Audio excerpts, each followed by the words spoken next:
Mickey and Ness, congratulations on your new book, Healthy Hustle. Super excited. Healthy Hustle, the new blueprint to thrive in business and life. I am very excited to talk to you about this book. But before we get into the depths of the book, I'm curious, why is this book, Healthy Hustle, so important for now? The reality is that right now, hustling hard is costing lives. And that's not even a dramatic statement. When we're hustling hard, when we're doing the unhealthy hustle, at best, it will minimize the efficiency of our business. It will impact the long-term sustainability. But at worst, people are dying from exhaustion, from burnout. We have interviewed Christine Boucher, who is a health and wellness coach. She spent 20 years as a nurse looking after intensive care patients around issues with heart disease, stroke, diabetes. And she could see the trajectory that these people were on and how they got to where they are. High stress environments are one of the most common reasons that people go and see a doctor. We know that more than 9 in 10 workers are chronically stressed. These are some of the stats and research that we did for the book, but you don't need to do that research to know. You just look at the news, you hear the stories around exhaustion, burnout, physical harm. Ariana Huffington, she's a classic example of a woman who collapsed from exhaustion, broke her cheekbone on the way down, woke up in a little pool of blood and was like, oh my gosh, what's the cause of this? It was exhaustion, stress. They're the high profile scenarios that we know. And I think we all have, maybe not to the extreme of that, but examples of this in our everyday life. I've literally done a coaching session with a leader on how to have time to go to the toilet. And it sounds ridiculous. It's crazy, but that's the reality of the state that we're in right now. So why now? We have to create change. Why this book? Ness and I, we've been doing this gig for over decades, actually, over 50 years together. And I really don't like saying that a lot, but it's true. We've done tens of thousands of coaching hours, training sessions. We've observed patterns of behavior that achieve success without burnout or without entrepreneurial addiction, and the patterns and the behaviors that keep us stuck in the busy trap, stuck in the whirlwind. And so we really kind of came together and went, how do we distill this knowledge and this information, not just from our collective smarts, but also, Christine and leaning on other experts to go, actually, what is the blueprint? Because reality is, it is our duty of care to create change. And as business leaders, the three of us here, people that are listening, people that are watching, it's serious and it is absolutely a call to arms to find a better way. It's got to happen. And if not us, who, right? It's time. Love that. And I have to fess up and say I was so honored to have been asked to write the foreword of the book, and everything that you are saying there resonates. It's why I was hell yeah, I'll absolutely write this foreword, because I'm with you. There are too many business owners right now that are stuck in that busy trap, that are spinning hard.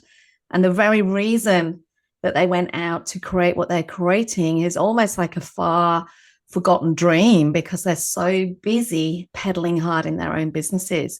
I'm curious for you, who do you think should read this book? Who needs to read this book? It's really pointed towards business owners and leaders with established businesses and teams.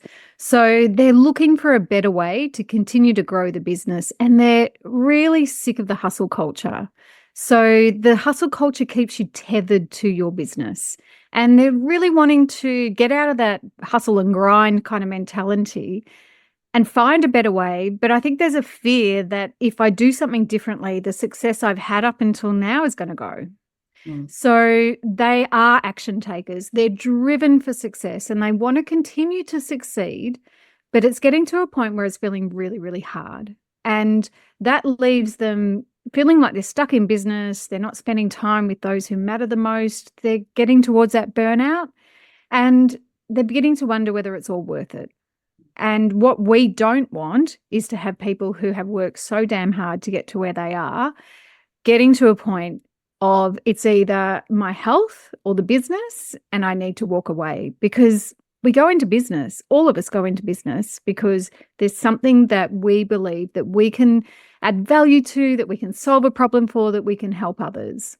And it's not about losing sight of that, but it's about getting to a point where we can say, okay, we can keep growing, but not without the exhaustion.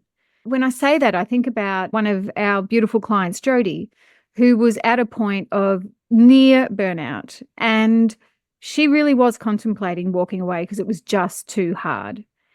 And what she was able to do over a period of time is to realize there is a different way of working. And we're now 2 years down the track and the business is still growing from strength to strength. She's taken a leader on board in the business. There's a way forward without feeling like she has to let down the 25 staff that they have, her mum who started the business, feeling like a failure for giving it all away. And instead, she's in a position now where she can take holidays. She can actually find that balance between work and life that works for her and not get to that overwhelm and exhaustion phase. So I think of people like Jody, and I realize that they're the kind of people that are going to get the best out of this book. But also, second to that, we've had leaders in big corporate, read the book, and we know that it actually helps them as well. So I think the secondary audience would be leaders in a business that's not theirs, but primarily the examples and what we go through are written for the business owner. Yeah, and I think what you're talking to there, this hustle culture, is almost size of business, entrepreneur versus corporate, agnostic. Nicky, you spoke about this, about, all of the stats, all of the trends coming through, whether you are a one-person business or a leader of a huge conglomerate, this hustle, whether it be hustle for sales, hustle for time, hustle at meetings, hustle with people, like this hustle and the exhaustion that's coming with that is currently detrimental to business owners, leaders, but then it filters down through team because they're seeing that as the only way to work. So one of the key things that I'm interested to understand is why you've kept hustle in the title of the book because of its negative connotations. You do talk a lot through the book about moving from hustle to happy versus that hard hustle that's going on. So I'm really curious to hear from your perspective the rationale of hustle still being there in that title. So here's the thing. We don't necessarily want to take some of the hustle away. The problem is we've taken the hustle too far. So the hustle has become the unhealthy, hardcore push till we drop. What we want to do is we want to look at what elements of hustle actually work for us, because we want to create this definition of success that says we can be tenacious, we can be driven, we can be determined, we can get up and go, we can have momentum, but not at all costs. What if we could do that and prioritize life just as much? So we think that the hustle is a really important component, and there's lots of conversations and narrative about the hustle is bad and move away from it. And I mean, we opened this conversation with the negatives of hustle. Yet, if we look at how we can make the hustle healthy, we can start to unlearn, relearn different beliefs that maybe hold us back. The reality is that the people that we're talking to, the business owners, leaders, is we're successful for a reason. There's certain things in there we want to keep and we want to build on, but there's certain things like beliefs we want to let go of. The way that we're managing our energy, the time of day we're working, all those sorts of things, the type of business that we're building. We have the opportunity to redefine what that looks like. We need to add the healthy and we need to keep the hustle, because the hustle creates momentum. Pressure makes diamonds. So it's not about one or the other. Why does it have to be at cost of? What if we could have both, but we do it in a really smart way? And so this is why everything we do is through the filter of healthy hustle. Even when we talk about sales, it's like, what's a smart way to generate more inquiries or sales or conversions? What's a clever way to do this? So I think that's a really important point when we're looking at healthy hustle.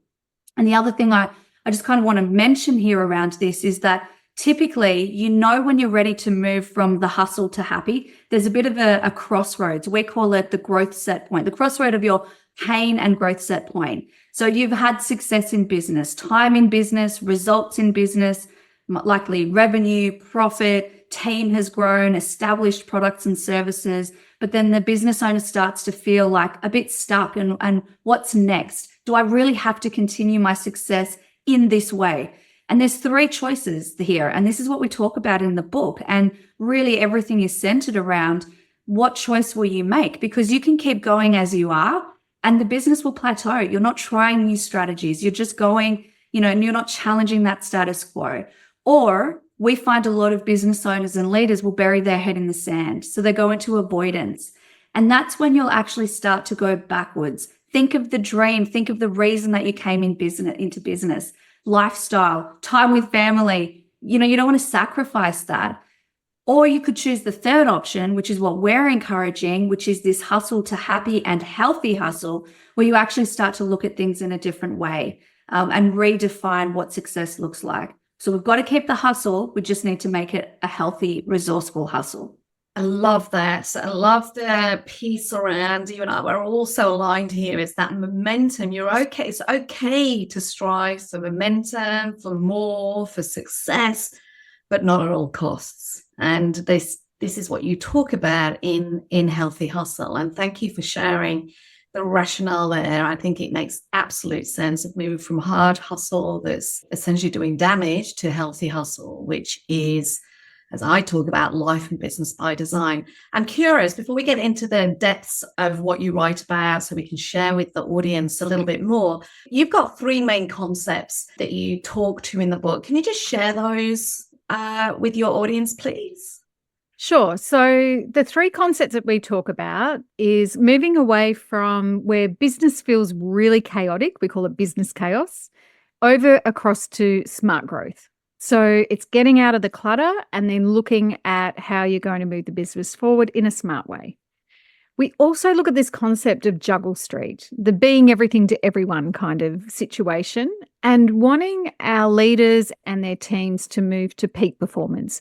So peak performance across the way that they work, the way that they do business.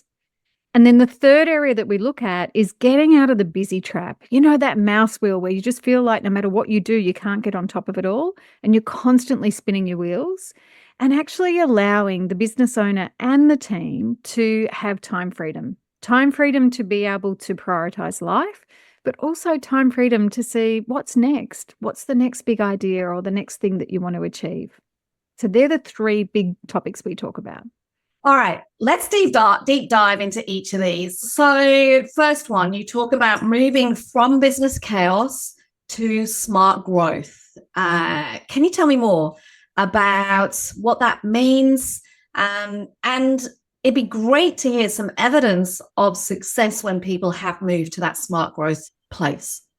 So smart business growth and moving from that place of chaos to smart growth is really about leveraging 3 key areas.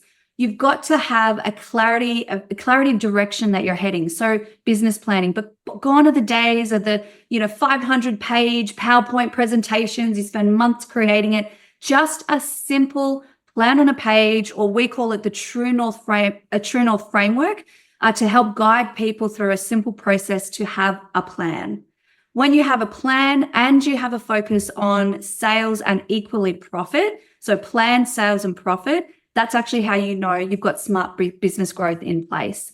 Now, we have a client, James. He features in the book, incredible results. So we've worked with him for the last 5 years. He has had 98% year-on-year growth on average for the last 5 years. Now, he's an established business owner, and there was an increase in profit as well. He's installed smart business growth strategies. He has a plan. He focuses on sales and profit. And obviously there's key elements around that. But what we were really celebrating earlier this year when he shared this with us, yes, the revenue results are great. Yes, the profit increase, amazing. We love that. We're in business. We love the numbers. But the thing that we were most excited about and celebrating was the fact that he doesn't have his phone at the dinner table anymore, that he can have breakfast with his wife before going into work. He's got time to do school pickup. He's working towards a 4-day week. That's what matters, because when he came to us, he was like, Nicky, I'm constantly connected. I'm waiting for the next thing that's going to need me. I can't, it's taking me away from my family. And we actually interviewed him on a podcast episode as well, really uncovering what his beliefs were that defined his definition of success when it came to smart growth, sales, profit, etc. So that to me is such a classic example of somebody who is absolutely living and breathing smart growth strategies. He also has implemented some of the peak performance components and time freedom, but at its core, that's where we have to start. So smart growth, or from business case to smart growth, what I love about what you share, again, reiterates that this isn't about hustling hard. It's about hustling smartly, or healthy hustle that you talk about. And who doesn't want more choice in how they're managing their day? I'm sure there's people listening going, I want more holiday, I want more time off. Thanks for sharing that. I want to jump to the second one, because I think your concept here, I equally am hearing so much in the marketplace right now, this feeling of I'm constantly juggling lots of different things. You call it Juggle Street. And I go, absolutely, yes. People seem to have so many balls in the air that the challenge is they can't focus on the right things that are going to shift the dial, or as you talk about, peak performance. I'd love to hear from you some examples of what people can do to move from Juggle Street to peak performance, and why it's important that they do that. For sure. So when we talk about Juggle Street, I think of one of our clients, Mark, and he stated it beautifully in that he was very reactive rather than responsive to challenges. So it was like, and I'm sure our listeners who are in Juggle Street can resonate with this, it's like putting out spot fires everywhere. So he was just like, here's a problem to solve. I'm going to solve that problem and then on to the next, which meant that in this reactive kind of response to leading, he wasn't looking at that bigger picture and thinking around, well, what is it about the culture that we're setting up here? How can I set up the systems to support my team? Because in his mind, and he was a leader in a business, someone else looked after that. So once those pieces came together around creating an environment for the team where they understood their role and their purpose, and he got people sort of on board around what the culture of the team is. So what are the attitudes that we turned up to work with every day? What are the standards? What are the expectations? And then him focusing on how can I set my people up to succeed rather than have them reinvent the wheel every single time. So looking at those two things combined were really helpful for him to be able to approach problem solving in a different manner. And then that third piece around people and skills coming together, understanding what makes my team tick. How am I going to get the best performance out of Nicky compared to Ness, compared to Janine? It's that whole thing around just having that superpower to realize how to fast track influencing those people. And I think that what happened for him was he started to realize that not only was the performance improving amongst the team, but for him, it was a less stressful way of leading, because he wasn't getting to the day before a day off or a public holiday thinking, you know, if everything's going to hit the fan, it's going to be on me and my team aren't going to know what to do. So I really see that the Juggle Street is driven by this reactionary way of leading. And to be able to get to peak performance, you've got to do something different. I love that. What I'm hearing there too is moving from a place of just transactionally going through your day, as you said, responding to fires that need to be put out, or emails that have landed in your inbox, or somebody else's drama that they're bringing into work, versus taking ownership around the transformational nature that you can initiate or drive or own through peak performance. So can totally understand why that's such a critical part of healthy hustle. I want to move now to the third piece of your IP that you share in this book, which I have no doubt many of our listeners are going to resonate with. It's this piece about moving from the busy trap into a place of time freedom. Can you tell me more about that? Yeah, so I've just done this little experiment over the last 2.5 years where I Googled Google searched, how can I manage my time more effectively? And I've looked at how many results there are. So stick with me, because over the last 2.5 years, the amount of search results that come back for how can I manage more time effectively have increased by 6 billion. What that tells us is that people are searching for a better way to manage their time. 6 billion. It went from 514 million to 6.37 in 2.5 years. But the reality is we actually don't need another time management tool. We've done the courses, we've read the books, we've got all the tools at our fingertips. If we don't first work on things like our belief around time, then it doesn't matter what time management tool you have, it will never do its job, which is, I think, why we're seeing the increase in people needing and wanting this information. I even think one of my favorite resources to share is the Big Rocks video with Stephen Covey. It's in the late 80s, big shoulder pads, the big hair. But the reason I bring that up now as well is that was back then, and we're still looking for a better way to manage our time. So if we can just pop the pause button on what we're doing for a second and actually start reflecting on things like, what are my beliefs around time and how is this serving me? A classic example is ban the B word, people, right now. Ban the word busy. So again, I think about a client who we talk about it in the book, who was a new leader and really wanted to succeed. Another James, this is. We seem to attract working with James. So James H, he really wanted to succeed. But he got caught in this cycle of busy, and he thought that by asking for help, that's showing a weakness. His beliefs around how he's managing his time and asking for help weren't serving him. So when we were able to have a conversation around, okay, what if you actually just remove that word from your vocabulary? This was a mission that I went on in corporate years ago, because what's the most common answer that you get when you ask people, how are you? They say busy. And so then we're keeping ourselves stuck in that perpetual cycle of busy trap. So that is my challenge. Things like beliefs and the subtleties of language. What are you telling yourself? Just to build on that a little bit, I also want to kind of look at this from the perspective of, we can either live our life living in busy or being in busy, or we use the terminology in the book, we can move to a place of living. It doesn't mean you don't have a lot going on. It doesn't mean that, we're all just as busy as the next person, but we have the same amount of time in the day.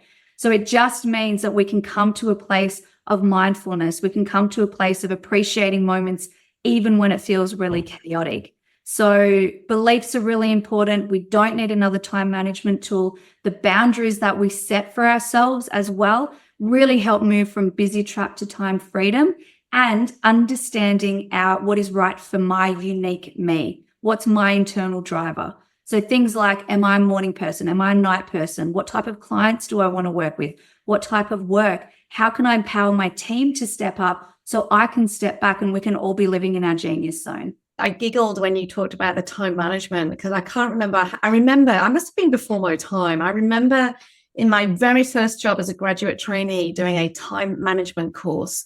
And I actually got into trouble because the person that was delivering that training actually said to me, "You're on the tube, Janine.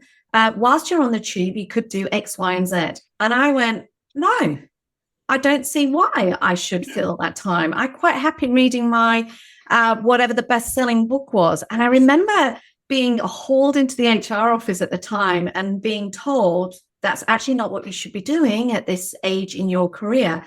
And I've heard it subsequently, not that same thing, but the other one that gets me is when people congratulate themselves for zero inbox, and then at the same time they're exhausted or they've worked late. And I go, who said you had to have a zero inbox?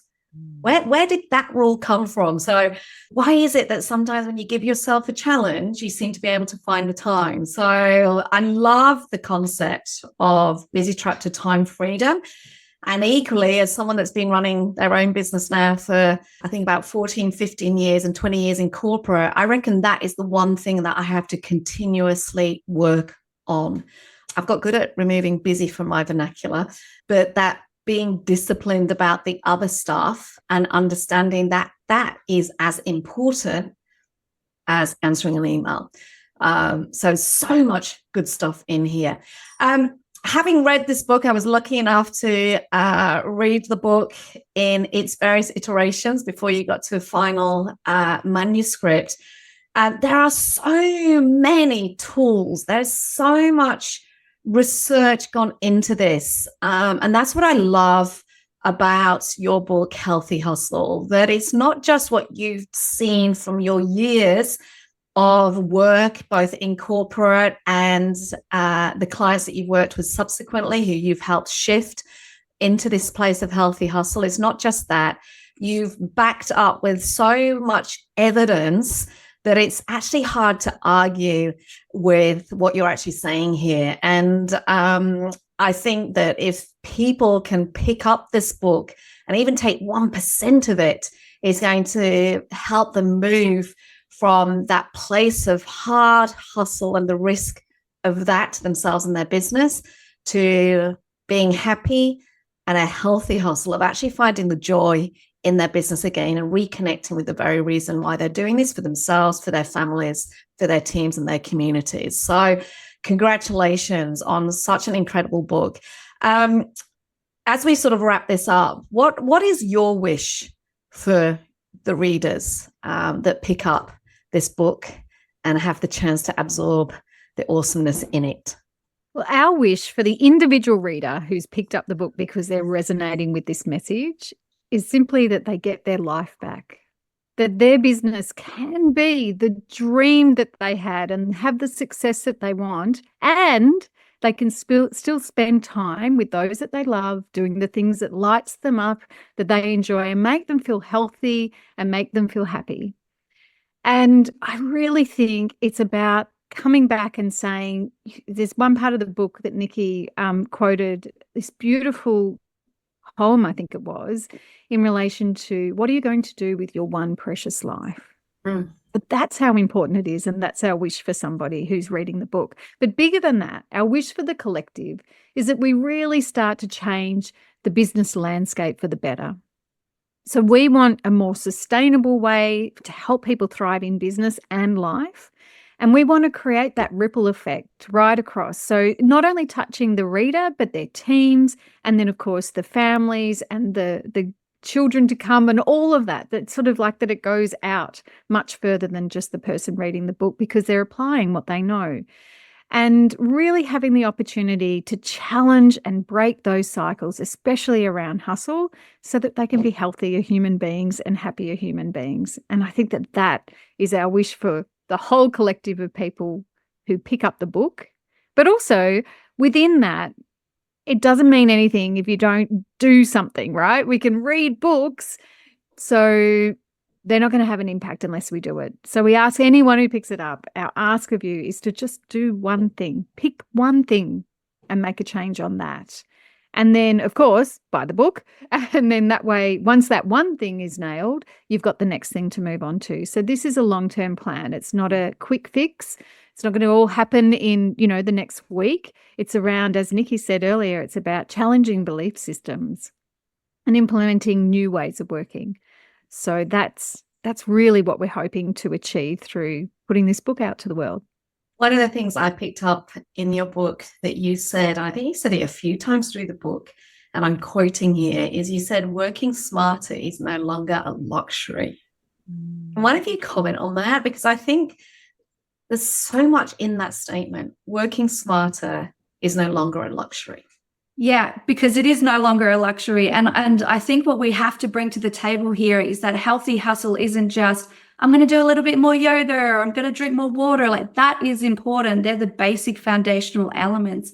But the reality is that this is, something we need to take seriously. And it's no longer a luxury, because we need to create change. Change is needed. And again, I go back to what I mentioned before around it's actually our duty of care to do something about it now. We're fortunate enough to have the capacity to do something, to break the cycles that have gone before. We're not working in the Industrial Revolution, people. We are in 2024. Yes, we're dealing with constant change and challenges, but we have it within us to be able to create change. So it is no longer a luxury. It's a must. It's essential for survival, for your business, for your health, for your team's health. And again, that ripple effect that we talk about.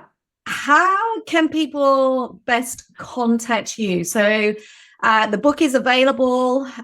You can get it, I'm assuming, via your website. But how else can people get in contact with you? How can we support you?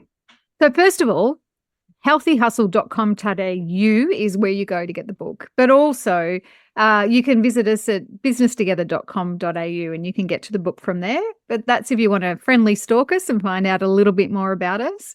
Plus, Nicky and I are both on LinkedIn. That's our social platform of choice. And you can just look us up there and connect with us on there. We'd love to start the conversation around how Healthy Hustle can help you. And we'll put all those links in the show notes. Awesome. I think any business owner, any entrepreneur, any executive, any business leader, any CEO needs to grab a copy of this book, because who doesn't want smart growth? Who doesn't want peak performance? And who doesn't want time freedom? Congratulations on such an incredible book, and for the gift that you have given the planet to drive that change from hardcore hustle to healthy hustle and actually happily building the businesses of our dreams. You're amazing. Thank you. Thanks, Janine. Thank you, Janine.